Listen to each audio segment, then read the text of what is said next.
Firasat Atala Naufal soal kode dugaan KDRT dari Vena Melinda saat berlibur di Hong Kong. Anak kedua Vena Melinda, Atala Naufal, baru menyadari ibunya itu sudah berulang kali memberikan kode tentang perlakuan Ferry Irawan ketika mereka liburan ke Hong Kong belum lama ini.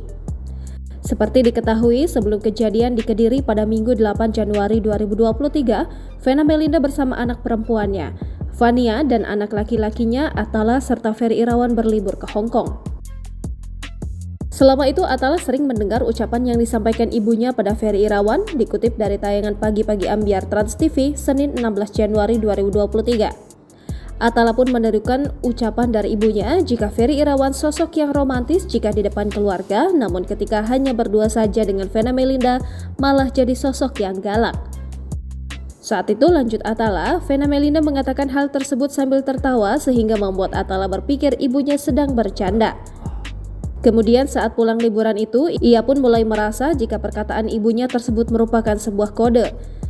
Setelah kejadian yang menimpa ibunya, Atala mengaku merasa kecewa pada Ferry Irawan. Ferry Irawan, lanjut Atala, sempat mengatakan kepada dirinya akan menjaga ibunya dan tidak akan pernah menyakiti. Saat kejadian dugaan KDRT menimpa ibunya, Atala diketahui sedang berada di Jakarta. Atala sempat terkejut ketika bangun dari tidur dan mendapat banyak pesan dari keluarga. Atala yang tak bisa menghubungi Vena saat itu akhirnya pergi ke rumah neneknya untuk mencari tahu. Kemudian setelah tahu kondisi ibunya, Atala langsung terbang ke Surabaya untuk menemui Vena Melinda.